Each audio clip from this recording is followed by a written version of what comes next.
আসসালামু আলাইকুম। প্রিয় বন্ধুগণ, প্রিয় দেশবাসী, আশা করি আপনারা ভালো আছেন এবং আপনাদের সুস্থ সুন্দর জীবন প্রত্যাশা করি। আমি ভালো নেই, আমার দেশ ভালো নেই, আমিও ভালো নেই। গত 24 সালের 5ই আগস্টের পর দেশবাসী নতুন স্বপ্ন নিয়ে যে দেশকে নতুনভাবে সাজিয়ে তুলতে চেয়েছিল, গড়ে তুলতে চেয়েছিল, এই জন্য আমাদের দেশের সবচেয়ে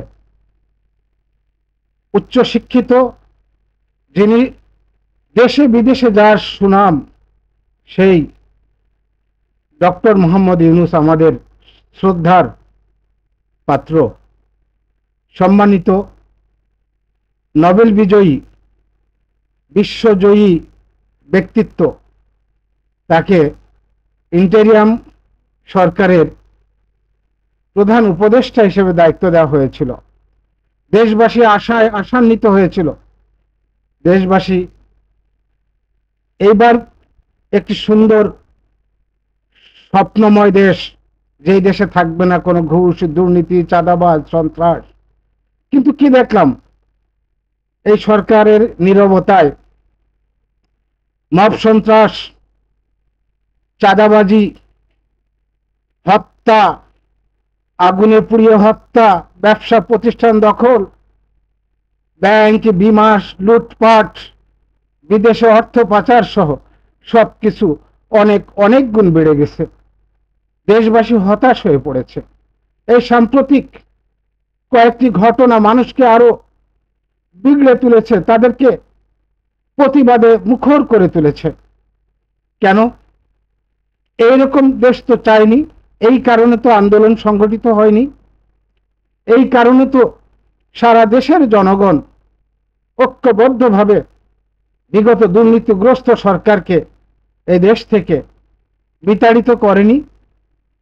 তাদের মনে প্রশ্ন, আমরা কি পেলাম? এর চেয়ে তো আগেই ভালো ছিলাম। আপনারা জানেন, গত কয়েকদিন যাবৎ কয়েকটি ঘটনা মানুষকে বেশ নাড়া দিয়েছে। গত বুধবার 9 জুলাই সন্ধ্যা 6টার দিকে স্যার সলিমুল্লাহ মেডিকেল কলেজের 3 নম্বর গেটের সামনে, অর্থাৎ মিটফোর্ড হাসপাতালের 3 নম্বর গেটের সামনে ব্যবসায়ী লালচাঁদ সোহাগকে পিটিয়ে উলঙ্গ করে, মারতে মারতে উলঙ্গ করেছে। তারপরে তার পাথর দিয়ে, বড় একটি পাথর দিয়ে নির্মম ভাবে তার গায়ের উপরে বারবার মেরেছে। এই ধরনের যে হত্যাকাণ্ড, এই পৈশাচিক হত্যাকাণ্ড, নির্মম হত্যাকাণ্ড পূর্বে কোনোদিন সংগঠিত হয়েছে কিনা আমরা জানি না। আমাদের এই দেশ জানে না, এই বাংলাদেশ আজ কিসে আক্রান্ত, এই মব সন্ত্রাসে আক্রান্ত হয়ে পড়েছে। আমরা কোন দেশে বসবাস করছি? এটা কি দেশ? এটা কি সেই স্বাধীন সার্বভৌম বাংলাদেশ? এটা কি আদিম অসর্ব বর্বর যুগের চেয়েও খারাপ হয়ে গেছে? আদিম যুগে এই ধরনের ঘটনা ঘটেছে কিনা ইতিহাসে আমরা কোনো সাক্ষী পাইনি। এই দেশবাসীর সামনে, প্রত্যেকের সামনে এখন প্রশ্ন, ধিক্কার, প্রকাশ্য দিবালোকে শত শত মানুষের সামনে কেউ আসেনি, কেউ তাকে রক্ষা করতে আসেনি। সবাইকে আমরা বধির হয়ে গেলাম, সবাইকে আমরা অন্ধ হয়ে গেলাম। আমরা কি দেখো না দেখার ভান করছি? কেন? কেন এই সন্ত্রাস? কেন এই হত্যাযজ্ঞ? আমরা এর বিচার চাই। আসলে এই ধরনের হত্যাযজ্ঞের নিন্দা জানানো ছাড়া আমাদের আর কিছু নেই। শুধুমাত্র চাঁদা দেয়নি বলে একই দলের সদস্য, কোন দল আমি বলবো না, সারা দেশে এই দলের সদস্যরা বালুমহল, টয়লেট, তারপরে বাস স্ট্যান্ড, সিএনজি স্ট্যান্ড, খেয়াঘাট, ব্যাংক, বিমা সব দখল করছে। নিয়োগ বাণিজ্য, আরেকটি দল আছে যারা প্রকাশ্যে আসে না, কিন্তু তারা কৌশলে নিয়োগ বাণিজ্য করে কোটি কোটি টাকার হাতিয়ে নিচ্ছে, লক্ষ লক্ষ কোটি টাকা হাতিয়ে নিচ্ছে। সারা দেশ তারা নিজেদের কবজায় নিচ্ছে। এটা কোন দেশ? সারা দেশে তাই মানুষ ফুটে উঠেছে, ফুঁসে উঠেছে, তীব্র প্রতিবাদ মুখর হয়েছে। তবে আমি লজ্জিত, ঘৃণিত এই প্রতিবাদের যে মুখের ভাষা, এই ভাষাকে আমি নিন্দা জানাচ্ছি। শুনুন তাদের মুখের ভাষা, শুনুন তারা কি করছে, আমরা কোন দেশে বসবাস করছি। আমরা ধিক্কার জানাচ্ছি। আমি এই বাংলাদেশ চাইনি, আমরা এই দ্বিতীয় স্বাধীনতা চাই না, আমরা এই স্বাধীনতা চাই না। 32 নম্বর ভেঙেছেন, ভালো কথা। পুলিশকে পুড়িয়ে মেরেছেন, ঝুলিয়ে মেরেছেন, সেটার প্রতিবাদও কেউ করেনি। এইগুলো এই অন্তর্বর্তীকালীন সরকার নীরবে সহ্য করেছে। তারা হয়তো উস্কে দিয়েছে। দেখুন মুখের ভাষা কি।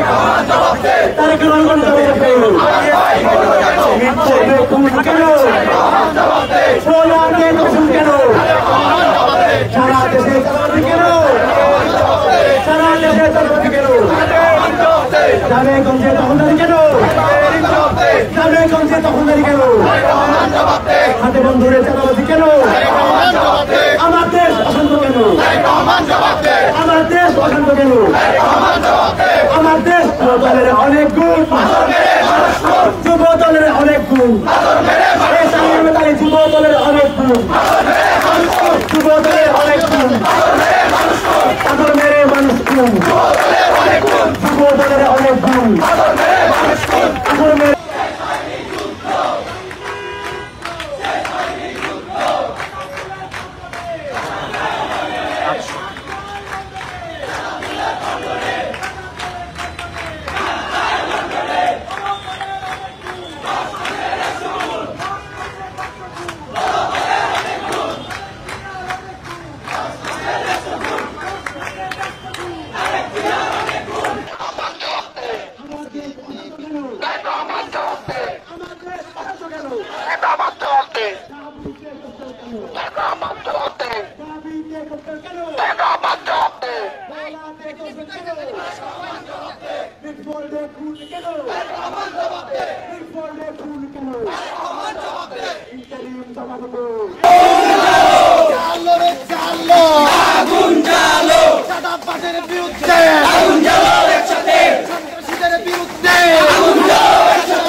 সংগ্রামী উপস্থিতি, আপনারা সকলে অবগত আছেন।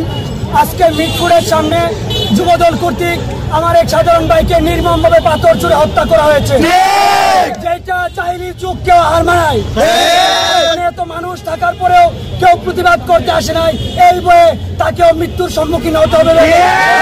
আমরা স্পষ্ট ভাষায় জানিয়ে দিতে চাই, ফ্যাসিস্ট হাসিনাকে ছড়ানোর পরে কেউ যদি নতুন করে আবার স্বৈরাচার হতে চায়, সেই স্বৈরাচারকে প্রতিহত করার জন্য ছাত্র জনতা রাজপথে রয়েছে এবং থাকবে।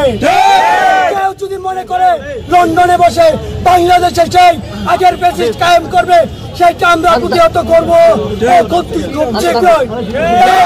ঢাকা কলেজ থেকে আমাদের উদাত্ত আহ্বান থাকবে সকল সাধারণ শিক্ষার্থীদের প্রতি, যারা নতুন ভাবে ফ্যাসিবাদ কায়েম করবে তাদেরকে প্রতিহত করবেন এবং আমার যে ভাইকে নির্মমভাবে হত্যা করা হয়েছে দ্রুত সময়ে প্রতি ইন্টারিম তার বিচার নিশ্চিত করবে।